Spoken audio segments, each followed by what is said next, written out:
Jesús ora por sus discípulos y voy a leer lo que ya compartí en las dos ocasiones anteriores. Dice: Padre, ha llegado la hora, glorifica a tu Hijo para que Él, a su vez, te glorifique a ti, pues le has dado a tu Hijo autoridad sobre todo ser humano. Él da vida eterna a cada uno de los que tú le has dado. Y la manera de tener vida eterna es conocerte a ti, el único Dios verdadero, y a Jesucristo, a quien tú enviaste a la tierra. Yo te di la gloria aquí en la tierra al terminar la obra que me encargaste. Ahora, Padre, llévame a la gloria que compartíamos antes de que comenzara el mundo. Te he dado a conocer a los que me diste en este mundo. Siempre fueron tuyos, tú me los diste. Ellos han obedecido tu palabra. Ahora saben que todo lo que tengo es un regalo que proviene de ti, porque les he transmitido el mensaje que me diste. Ellos aceptaron el mensaje y saben que proviene de ti y han creído que tú me enviaste. Mi oración no es por el mundo, sino por los que me has dado, porque te pertenecen. Todos los que son míos te pertenecen y me los has dado para que me den gloria. Ahora me voy del mundo. Ellos se quedan en este mundo, pero yo voy a ti, Padre Santo. Tú me has dado tu nombre. Ahora protégelos con el poder de tu nombre, para que estén unidos como lo estamos nosotros. Durante el tiempo que estuve aquí, los protegí con el poder del nombre que me diste. Los cuidé para que ni uno solo se perdiera, excepto el que va camino a la destrucción, como predijeron las Escrituras. Amén. Padre, te doy gracias, Señor, por permitirme estar aquí. Gracias. Y yo te pido, Dios, que hables el día de hoy tú a través de mí. Que no sean palabras mías, que sea palabra tuya. Que no sea sabiduría mía, que sea tu palabra viva quien hable a los corazones de mis hermanos, pero también al mío. Dios, si enseño mal, no permitas que lo que yo hable se quede en sus corazones, pero si hablo palabra tuya, que seas tú quien hable y que lo guarden en su corazón y que lo atesoren. Gracias, Padre, en el nombre de Jesús. Amén y amén. Se pueden sentar.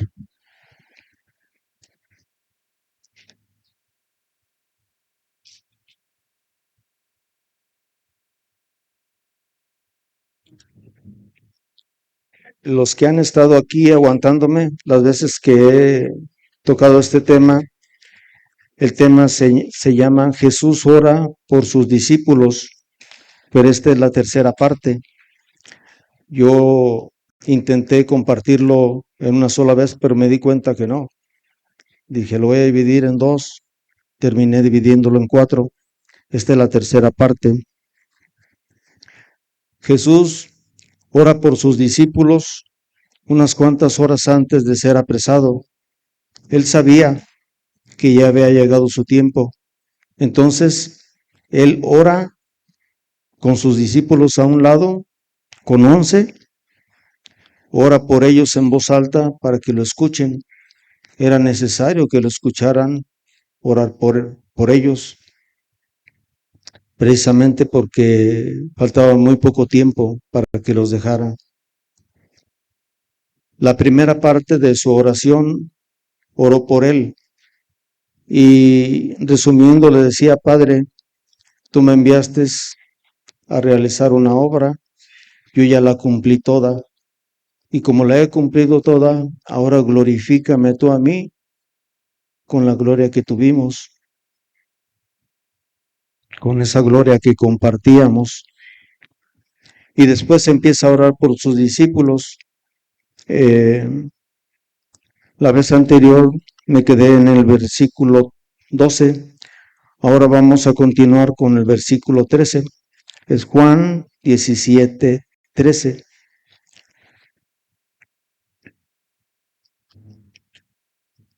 Jesús continúa diciendo, ahora voy a ti.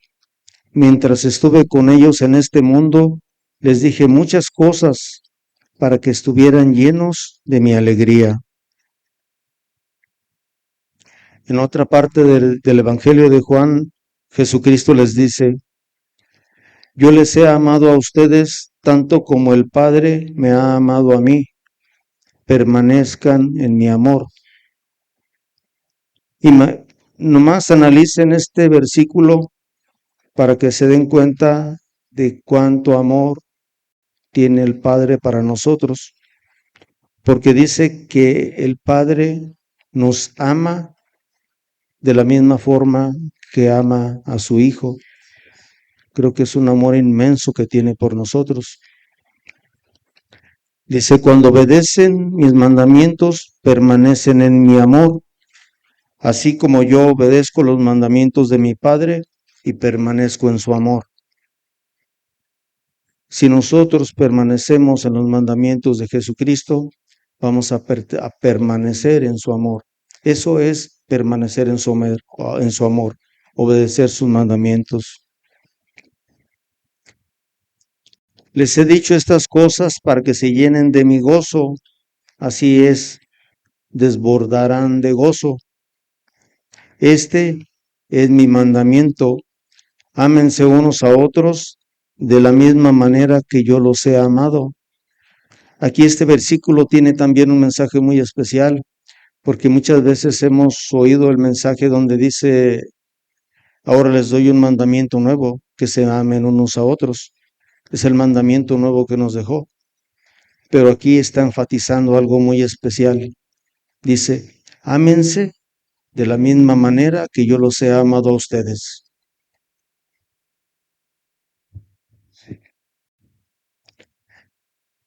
Él nos amó al grado que dio su vida por nosotros. A ese grado es el amor de Cristo hacia nosotros. Pero Él está diciendo a sus discípulos, ámense de la misma manera que yo los he amado a ustedes, al grado de dar su vida por sus hermanos. A ese grado debemos de amarnos. Por su parte, el apóstol Pablo en Romanos estaba diciendo, debido a nuestra fe, Cristo nos hizo entrar en este lugar de privilegio inmerecido, en el cual ahora permanecemos y esperamos con confianza y alegría participar de la gloria de Dios. Cristo nos ha puesto en un lugar que no merecemos. Ninguno de los que estamos aquí, ninguna persona en el mundo lo merece, pero que Jesucristo nos ha colocado en ese lugar especial. Y todo para que un día podamos participar de la mismísima gloria de Dios. También nos alegramos al enfrentar las pruebas y dificultades, porque sabemos que nos ayudan a desarrollar nuestra resistencia. Pero fíjense lo curioso, este desarrollo es un desarrollo que va en crecimiento, siempre hacia adelante, porque aquí nos dice el apóstol Pablo que las dificultades nos ayudan a desarrollar resistencia, pero más abajo dice, y la resistencia desarrolla firmeza de carácter, y el carácter fortalece nuestra esperanza segura de salvación. Es ir caminando hacia adelante siempre, en medio de los problemas y las tribulaciones. Y esa esperanza que tenemos nunca acabará en desilusión, pues sabemos con cuánta ternura nos ama Dios. Ahora, aquí hay algo también muy especial. Habla de con cuánta ternura nos ama Dios. ¿Cuántos son papás? Todos los que somos papás hemos tenido, tal vez unos todavía tienen sus bebés, que su bebé ya se quiere dormir, tiene hambre, lo bañan, le ponen su ropita limpia, lo cobijan, le dan de comer, y ya cuando acaba de comer, lo acuestan, está dormido, sudando porque comió bien, sonrosado, durmiendo un sueño bien apacible, bien hermoso, y cuando lo vemos con ternura, lo vemos, lo amamos, pero al verlo así como lo vemos, bien bañadito, bien cambiadito, recién acabado de comer, dormido, bien a gusto, lo vemos con mucha ternura, pues Dios nos ama con esa ternura, pero su ternura es infinita, igual que su amor. Él nos ama.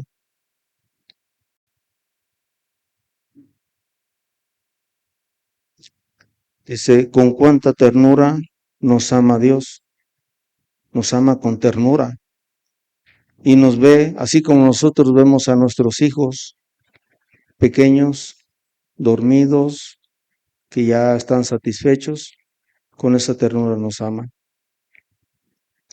El versículo 14, 17, 14, dice, les he dado tu palabra y el mundo los odia, porque ellos no pertenecen al mundo, así como yo tampoco pertenezco al mundo.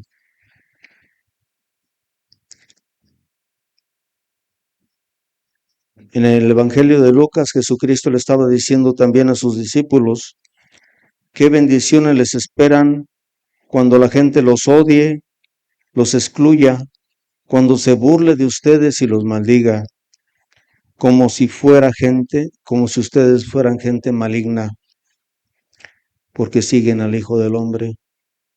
Pero fíjense lo que está diciendo, qué bendición van a recibir cuando la gente los odie, porque son discípulos míos. Eso es lo que les estaba diciendo Jesucristo. Cuando les suceda eso, pónganse contentos.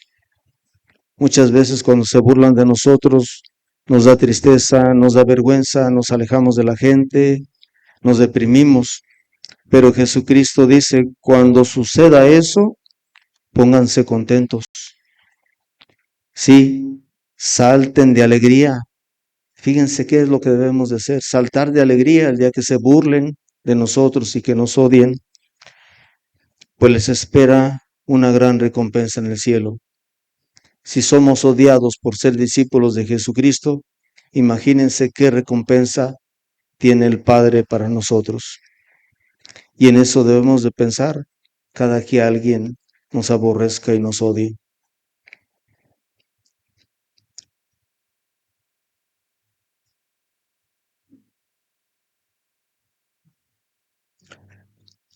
Y recuerden, le estaba diciendo a sus discípulos, recuerden que, que nuestros antepasados, recuerden a nuestros antepasados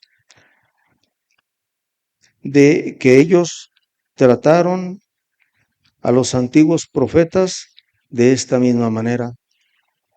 A los profetas, a la mayoría los mataban.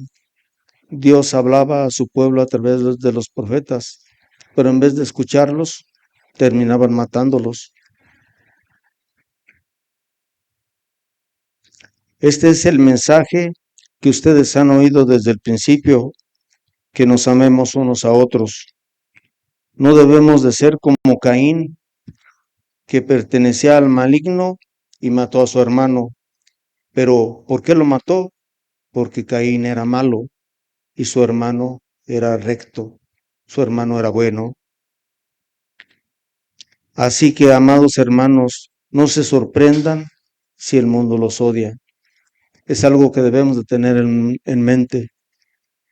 Si el mundo llega a odiarnos, es señal, es una señal de que verdaderamente somos discípulos de Jesucristo y de que estamos haciendo nuestra labor aquí en la tierra.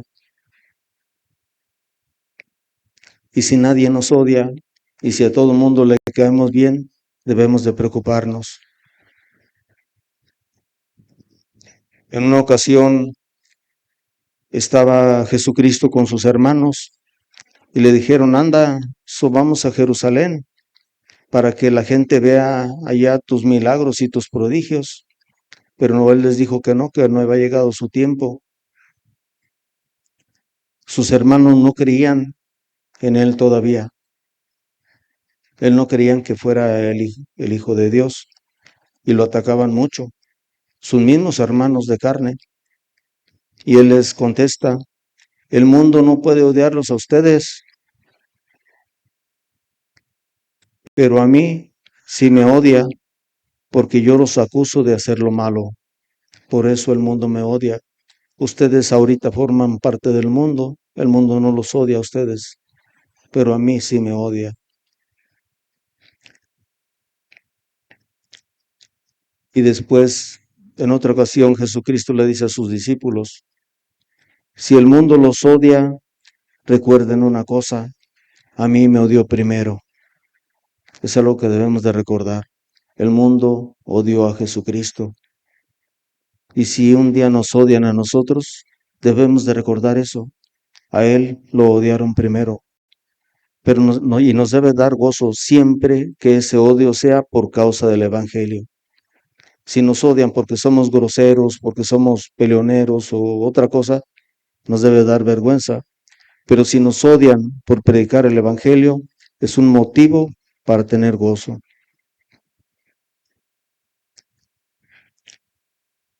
Le sigue diciendo, si ustedes pertenecieran al mundo, si pertenecieran al mundo, el mundo los amaría como a uno de ellos, pero ustedes ya no forman parte de ese mundo. Les dijo Jesucristo, yo los elegí para que salieran del mundo, por eso el mundo los odia, porque ustedes ya salieron del mundo, ya no pertenecen al mundo, ya no practican las cosas del mundo. Sigue diciéndoles, ¿recuerdan lo que les dije? El esclavo no es superior a su amo.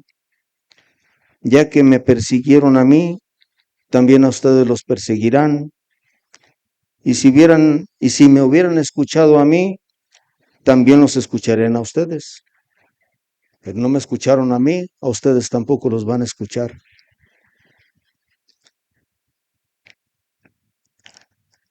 Les harán todo esto a causa de mí. Por eso les digo, si el mundo nos llega a odiar por causa de predicar el Evangelio, es un motivo para llenarnos de gozo y saltar de alegría, si es por causa de Cristo. Dice, y si a mí, el amo de la casa, me han llamado príncipe de los demonios, a los miembros de mi casa, dice, a los miembros de mi casa los llamarán con nombres todavía peores. Versículo 15. No te pido que los quites del mundo, sino que los protejas del maligno. ¿Cuál sería un lugar ideal para un creyente, para un verdadero creyente? Tal vez hacer un monasterio allá en el Cerro de la Piedad, en la parte más alta, y alrededor poner un muro al doble de ancho y al doble de alto que el muro de Jericó, para estar totalmente aislados del mundo y no practicar las cosas del mundo, no tener nada que ver con el mundo, estar allá encerrados, apartados de todo lo malo. Ese sería el ideal de un discípulo de Cristo. Recuerden, bueno, ese sería el ideal. O tal vez lo ideal sería estar en ese pueblo asentado sobre un monte que ilumina a todo el mundo. o ser esa lámpara que al ser puesta en medio de la casa ilumina a todos los que están en esa casa. Cristo no nos llamó para ir a encerrarnos en nuestras casas. Cristo nos llamó para ir y plantarnos en el mundo, para darle a conocer y predicar el Evangelio, pero sin participar en lo que el mundo ama, mantenernos limpios y mantenernos separados de todo lo que el mundo hace.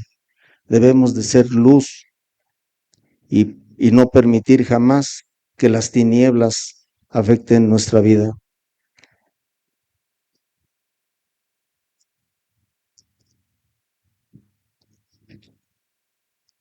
En el Padre Nuestro, cuando Jesús se lo estaba enseñando a sus discípulos, en una parte dijo, orándole al Padre, no permitas que cedamos ante la tentación, sino rescátanos del maligno.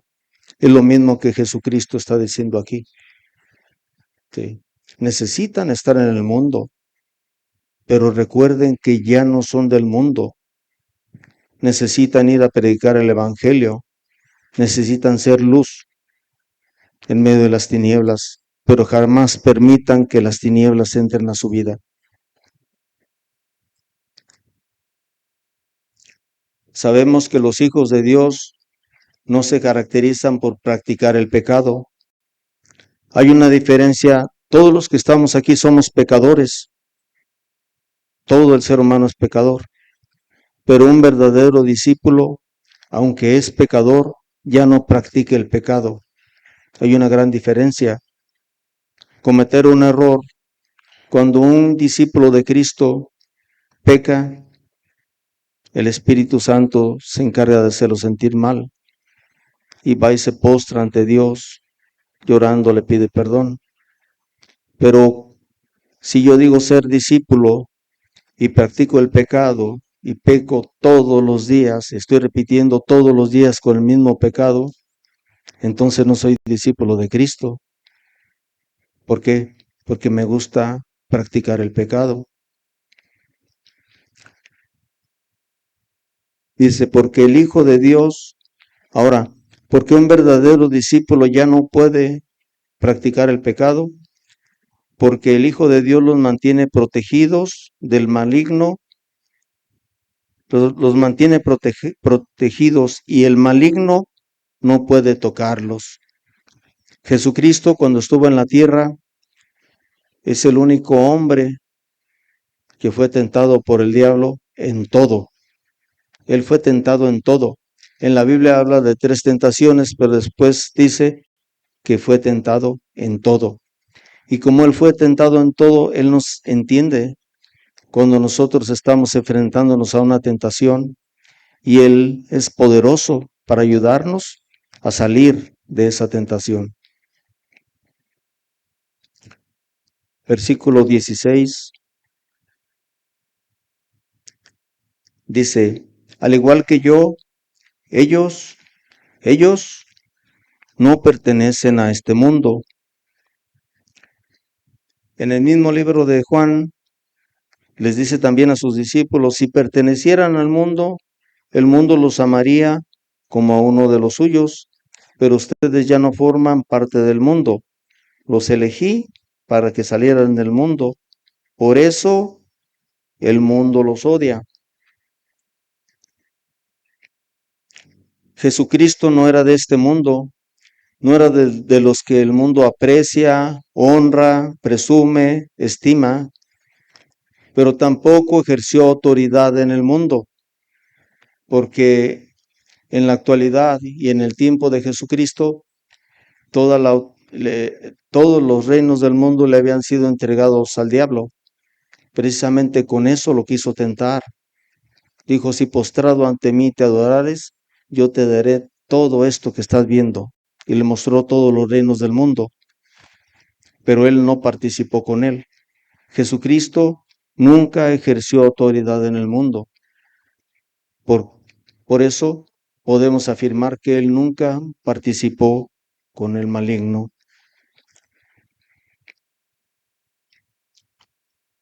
Aun cuando los discípulos de Cristo eran 11 hombres débiles y tenían muchos defectos, el maestro asegura que no pertenecían al mundo.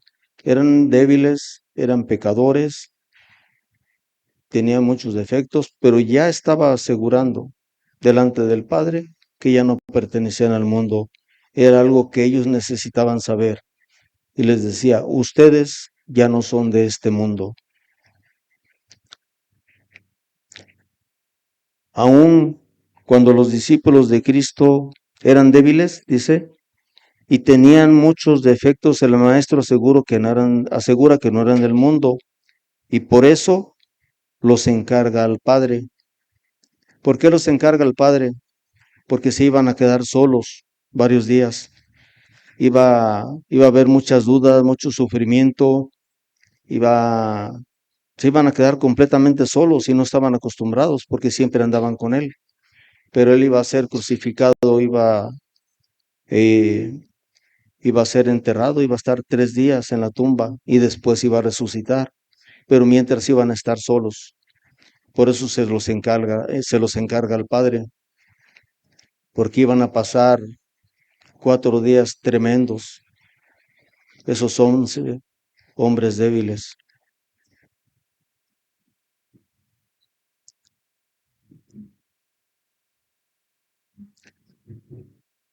Versículo 17 dice, haz los santos con tu verdad, enséñales tu palabra, la cual es verdad. En el mismo Evangelio de Juan les dice, ustedes ya han sido podados y purificados por el mensaje que les di. Fíjense lo curioso.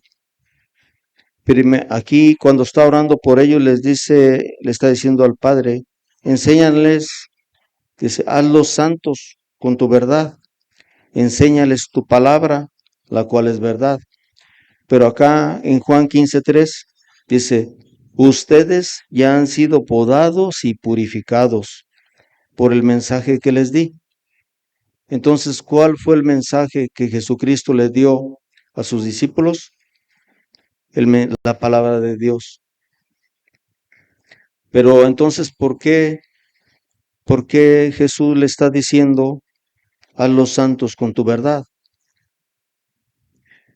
Sus discípulos cuando anduvieron con Jesucristo por 3 años, poquito más, Jesucristo les estuvo hablando, les estuvo enseñando, incluso a ellos les enseñaba aparte, pero ellos no comprendían lo que Jesús les enseñaba, a pesar de que prácticamente vivieron con él por 3 años, no comprendían.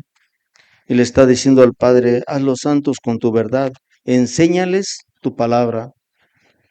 Y suena contradictorio, pero no es contradictorio, porque como les digo, ellos no comprendían casi nada de lo que les estaba enseñando el Maestro. Pero en Pentecostés, cuando fueron embestidos con poder de lo alto, recordaron todo y comprendieron todo lo que les había enseñado Jesús.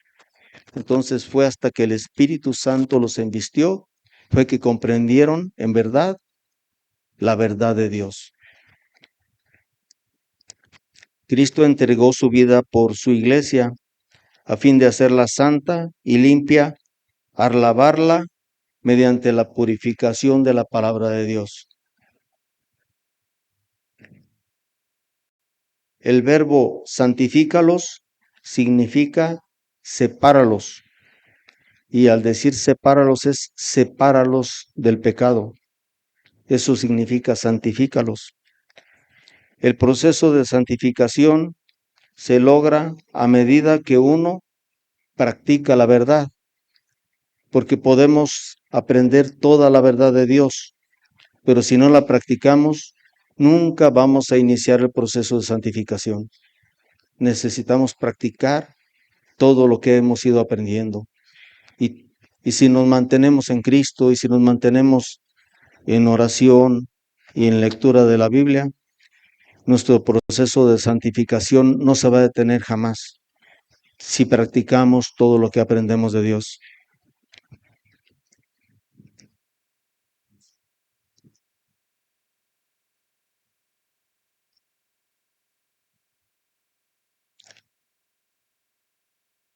El nuevo medio ambiente en que los creyentes son colocados para su santificación. Voy a ponerles un ejemplo, que es lo que pasa. Imagínense una flor silvestre que está aquí arriba en el cerro, tiene días que no llueve, la última vez que llovió cayó un granizal, ha estado haciendo mucho aire y el aire la azota contra los cardos y los espinos, la flor va a estar fea, pero si Cristo toma esa flor en sus manos y la lleva al paraíso y en el paraíso la planta, la cuida, la riega, la protege, esa flor se va a convertir en una flor hermosa. Eso es lo que Cristo está haciendo en nuestras vidas. Nos arrancó de allá, de, de un lugar silvestre donde estábamos lastimados, donde nos hacía falta todo, y nos lleva a un lugar de privilegio y para embellecernos a través de la santificación.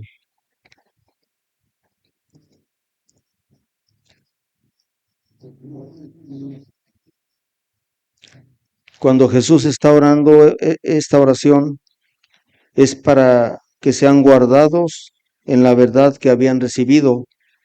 El término palabra no se refiere nada más al Evangelio, se refiere a toda la Biblia.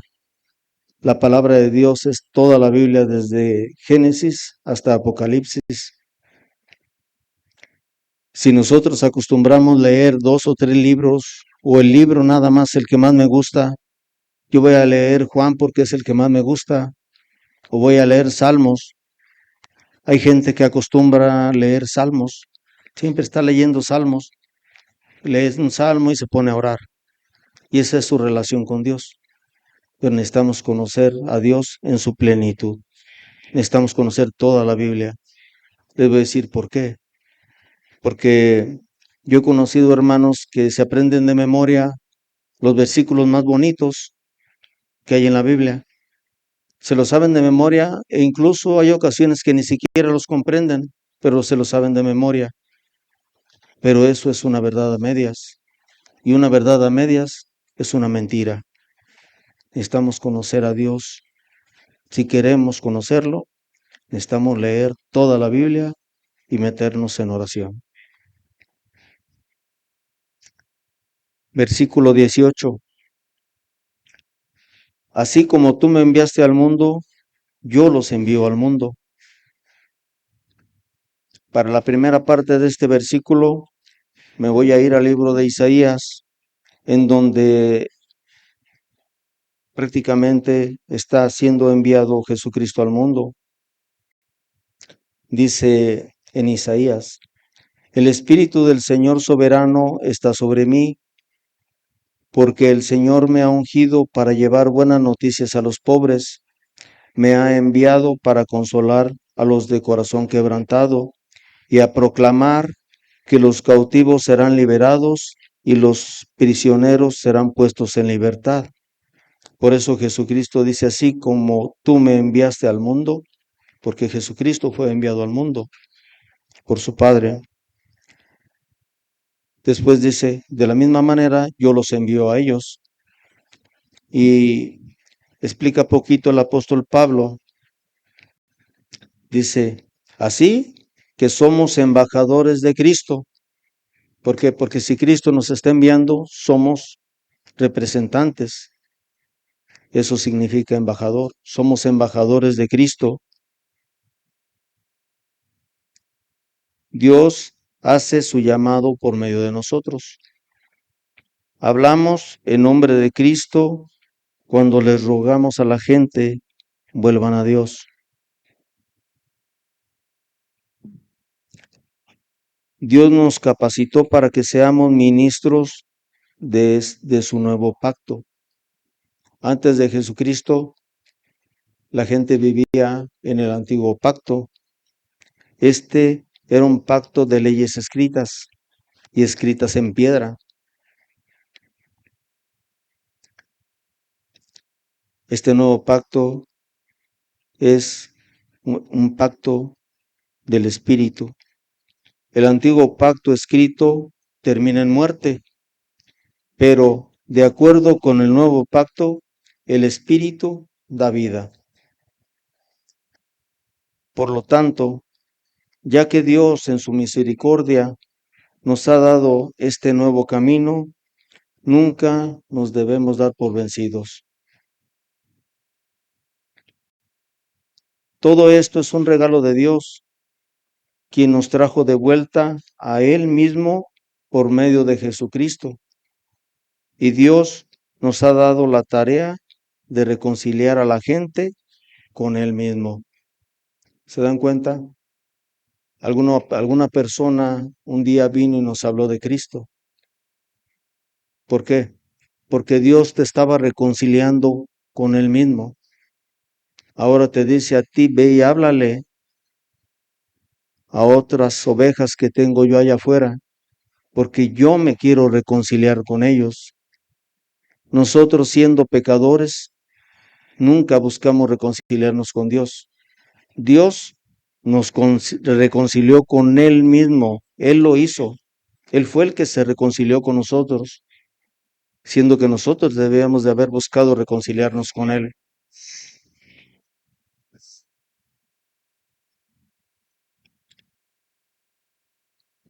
Dice, pues Dios estaba en Cristo reconciliando al mundo consigo mismo, no tomándonos más en cuenta nuestros pecados. Y nos dio a nosotros este mensaje maravilloso de la reconciliación. Ahora a nosotros nos corresponde ir allá afuera a predicar el Evangelio, porque Dios se quiere reconciliar con mucha gente que está allá afuera en el mundo.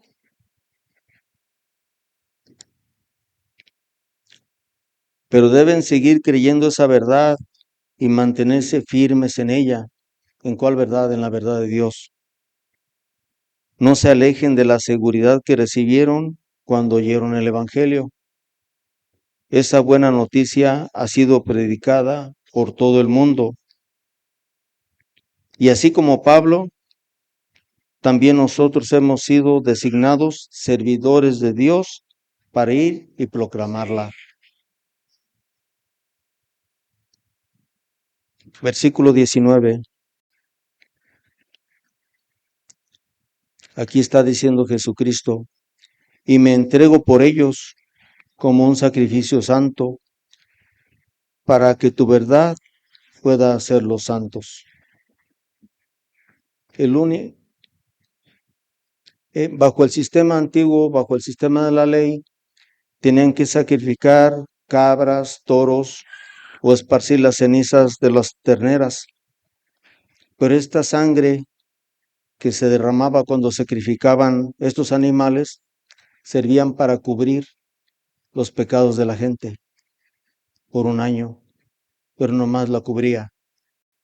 Era como Jesucristo les decía a veces a los fariseos, era como limpiar el vaso por fuera nada más, pero por dentro estábamos llenos de inmundicia.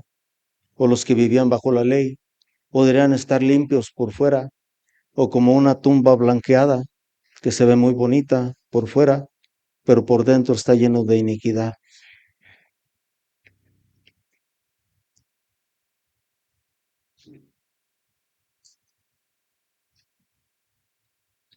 Eso es a toda la gente que todavía vive bajo la ley. La ley no puede limpiar de los pecados a nadie. Dice, imagínense ahora cuánto más si la sangre de los animales cubría los pecados, imagínense qué hace la sangre de Jesucristo en nuestras vidas. La sangre de Jesucristo nos limpia por fuera, pero ¿saben por qué? Cuando nos vemos limpios por fuera es porque ya nos limpió por dentro. Él nos limpia de adentro hacia afuera. Y Él no nos limpia por un año. Él no necesita venir a sacrificarse, a morir en la cruz cada año para podernos limpiar. ni purificar. Fue una sola vez para siempre.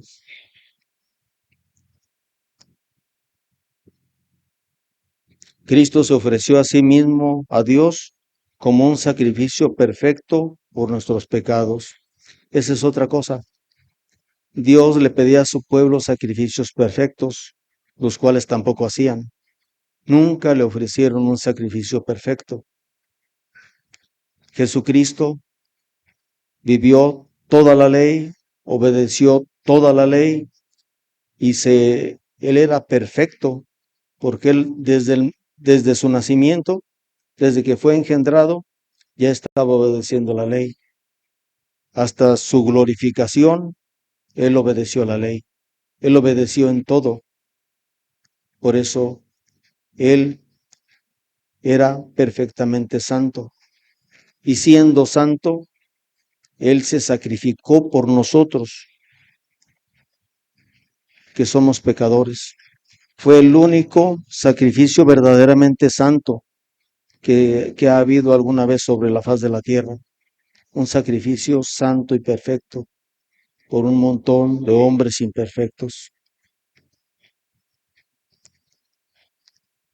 Por eso, por ser un hombre santo que tomó nuestro lugar, ese lugar en la cruz nos correspondía a nosotros, pero Él nos hizo a un lado y Él se colocó en la cruz y Él murió en nuestro lugar. Por esa causa, ahora Jesucristo es el mediador de este nuevo pacto entre Dios y la gente. Nosotros tenemos ante Dios un mediador. Él está entre Dios y nosotros. Él se puede presentar ante Dios y decir, Padre, perdónalos, porque yo ya pagué por todos los pecados que ellos cometieron. Yo los pagué todos. Yo derramé toda mi sangre por ellos. Él está intercediendo por nosotros.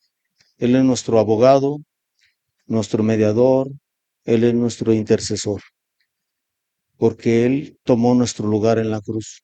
En la cruz deberíamos haber muerto nosotros, pero murió el hombre más santo y más perfecto que había.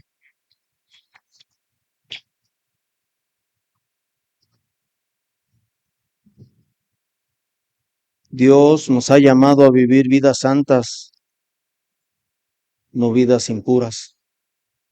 Dice, sean santos, porque yo soy santo. Si Él es tu Dios, debe ser santo, porque tu Dios es un Dios santo.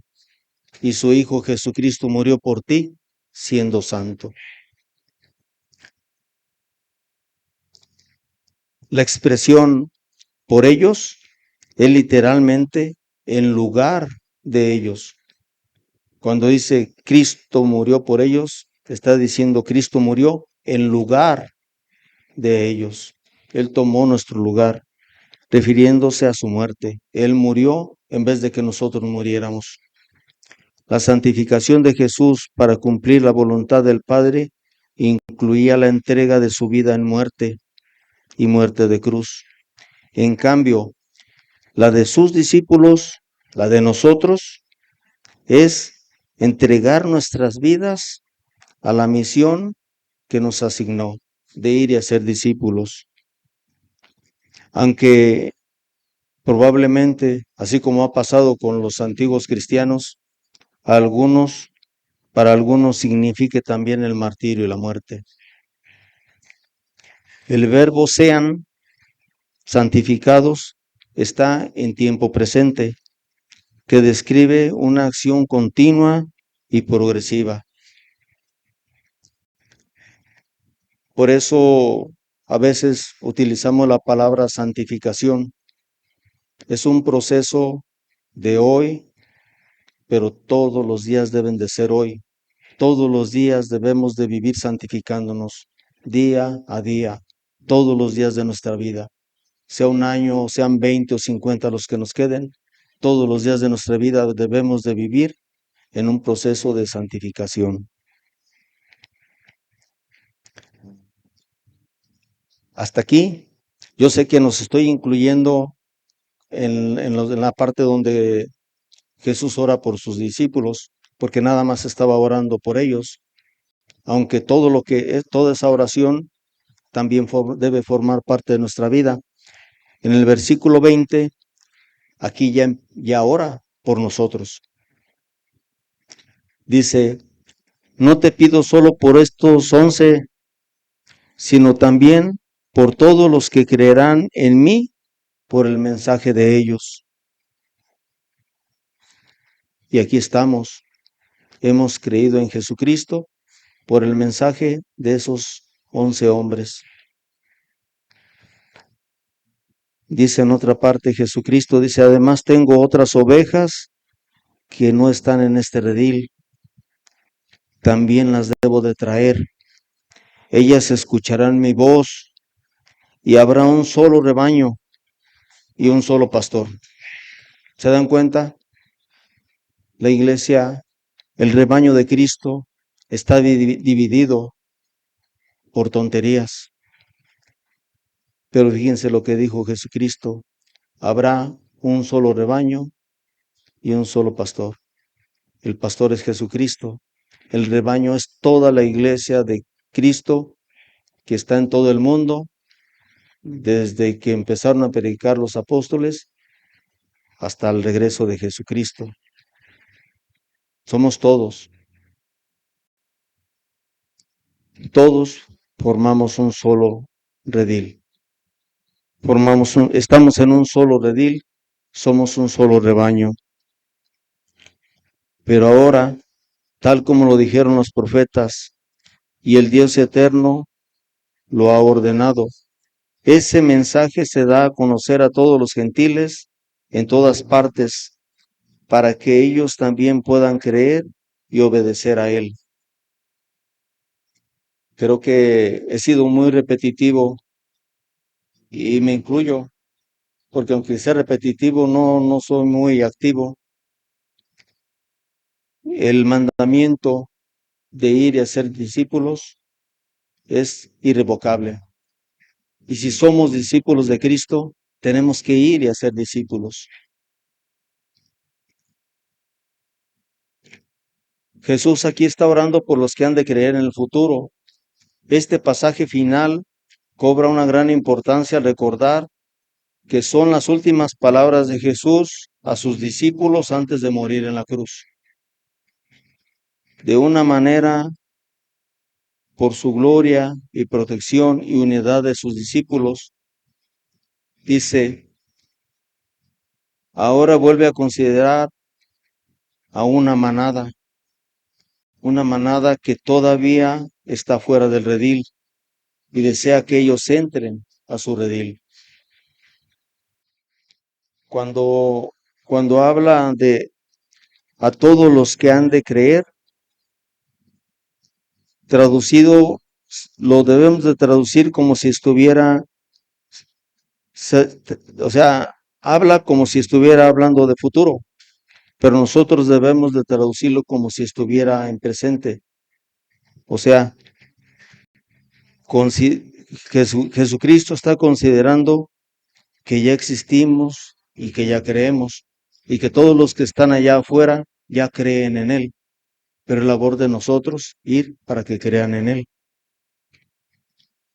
El plan divino del amor de Dios, el plan que tiene Dios para ese amor, para que ese amor se conozca, es por medio de la palabra, por la palabra de sus discípulos, por la palabra de nosotros. El término palabra se refiere, ya lo había dicho, a toda la escritura. Se pueden emplear 1000 métodos modernos, mucha tecnología en las iglesias, luces de colores, música ambiental, poner personas con mucha facilidad de palabra, mucha elocuencia, con mucha sabiduría. Pero fíjense, ya que Dios en su sabiduría se aseguró que el mundo nunca lo conociera por medio de la sabiduría humana, usó nuestra predicación ridícula para salvar a los que creen. Si nosotros nos sentimos indignos o sentimos que no somos capaces porque no tenemos grande sabiduría para ir y hablarle a la gente, así es como Dios quiere que le hablemos, con nuestra predicación ridícula, no con sabiduría humana. Dios bendiga. Muchas bendiciones a Jesús.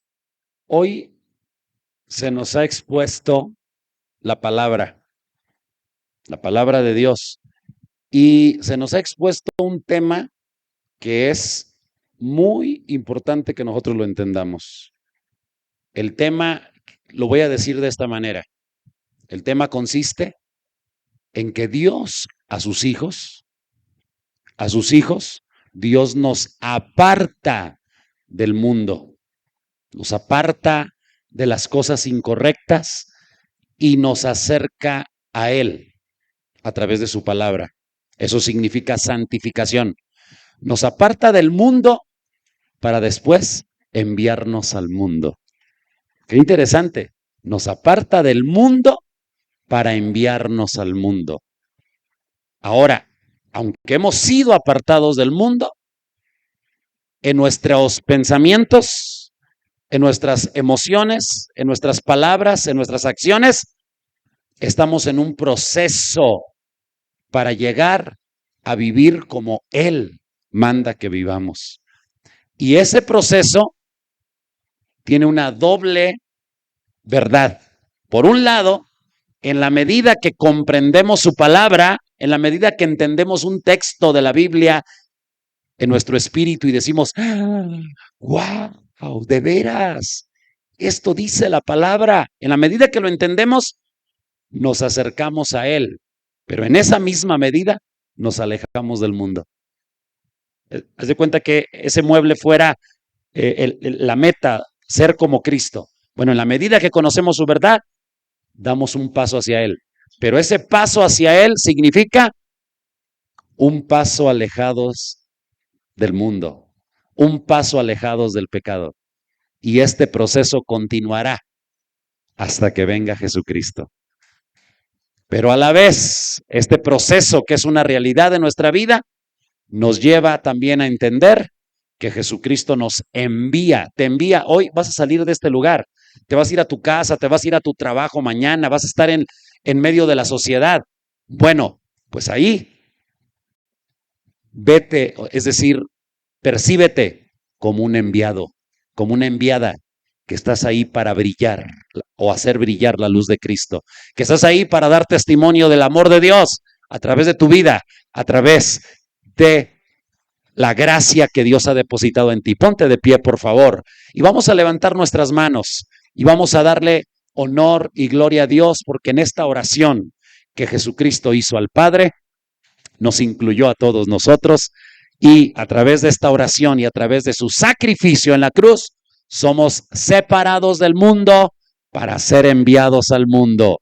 Padre, te damos gracias por tu palabra, gracias por tu presencia, gracias porque hoy podemos una vez más darte gracias porque tú oraste por nosotros, y no solo oraste, sino diste tu vida para que nosotros fuéramos hechos tus hijos y fuéramos santificados. Y si bien es cierto, en el espíritu ya somos totalmente santos, en nuestra alma estamos en un proceso de santificación que vamos recorriendo este camino en la medida que comprendemos tu verdad, porque tu palabra, que es verdad, es la que nos santifica, y esta santificación nos permite acercarnos al proyecto eterno, al diseño eterno, y alejarnos del diseño equivocado de nuestros antepasados, de nuestras malas acciones, de nuestros malos sentimientos.